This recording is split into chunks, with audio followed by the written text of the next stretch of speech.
क्या कहेंगे आप? देखिए, सुरक्षा किसको देनी है, किसको नहीं देनी, एक पैरामीटर है।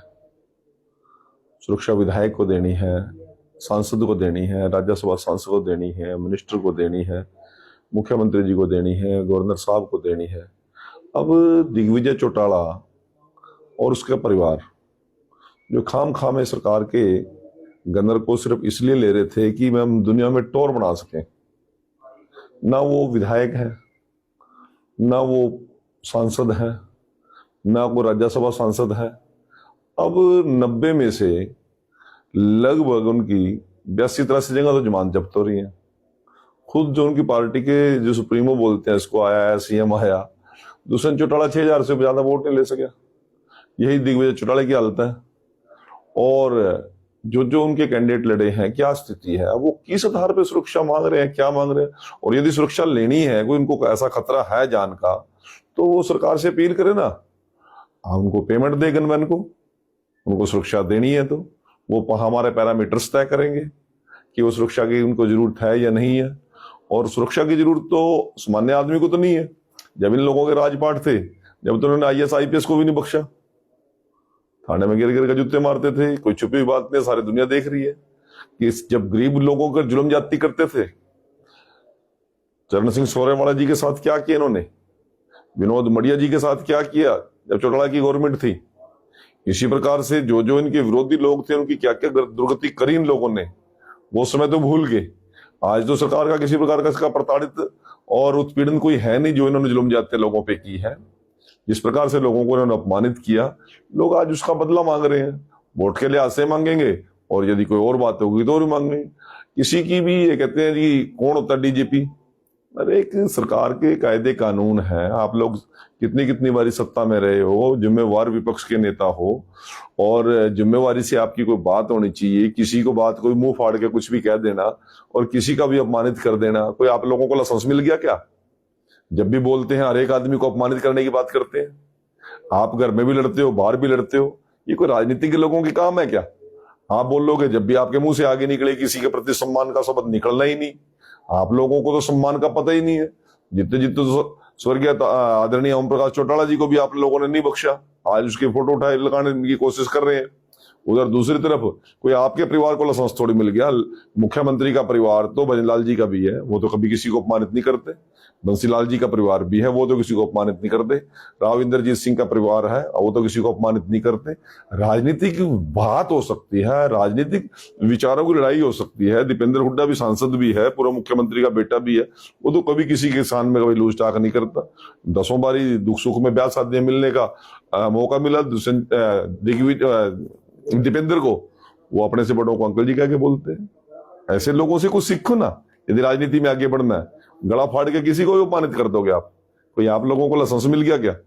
अर्जुन से 2.5-3 आदमी इकट्ठे करे हैं ना जुलाने में। इसे से तो हमारे नायब सिंह सैनी जिस रोड से वैसे निकल जाए बिना प्रोग्राम के, सड़कों पर वैसे ही महिलाएं बहनें बेटियां आ जाती हैं आशीर्वाद देने के लिए। हमारे किसान और मजदूर आ जाते हैं, हमारे मुख्यमंत्री को देखने के लिए आ जाते हैं, जिसको ये कह रहे हैं कि हमारी रैली से बौखला गए, डर गए। इस प्रकार की सीमाओं के बाहर रह के जब ये बात करते हैं, तो इस प्रकार के लोगों को परिणाम भी भुगतने पड़ते हैं। बहुत आदमी को सोच समझ के कोई राजनीतिक आदमी को बयान देने चाहिए। और दिग्विजय चौटाला और दुष्यंत चौटाला और जो उनके रिश्तेदार हैं, मुझे तो नहीं लगता कि इनको कोई राइट होगा किसी प्रकार की सुरक्षा लेने का।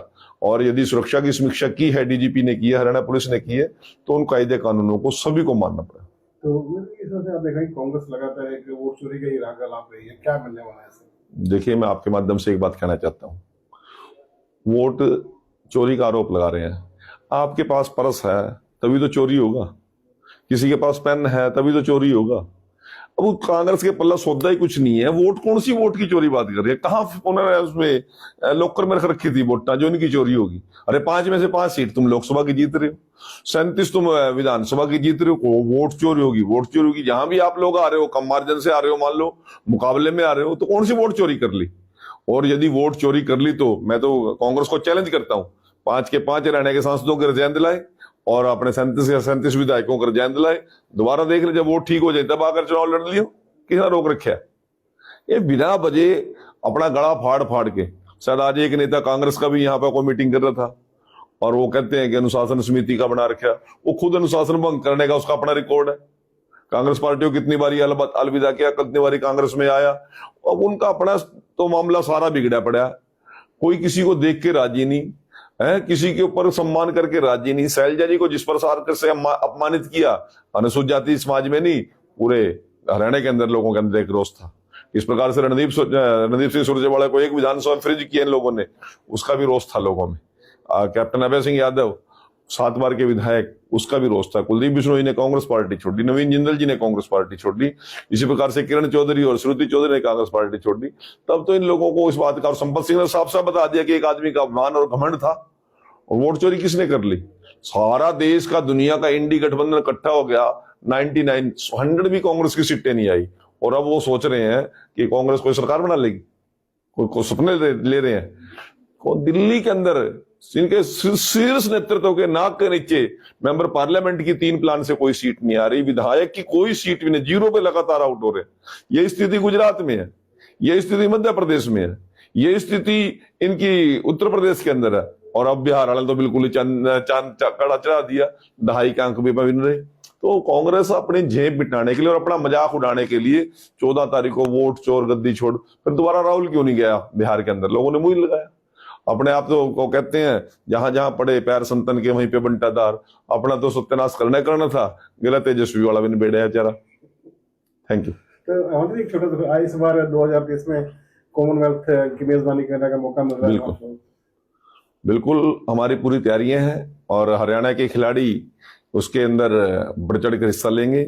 और हरियाणा तो वैसे भी खेलों का हब बन चुका है, हरियाणा सरकार की पॉलिसी के अनुसार सभी खिलाड़ी इसमें पार्टिसिपेट करेंगे, और ये हमारे लिए बहुत बड़ी, लंबे समय के बाद बड़ी अचीवमेंट है, भारत सरकार की भी और देश की सरकार की।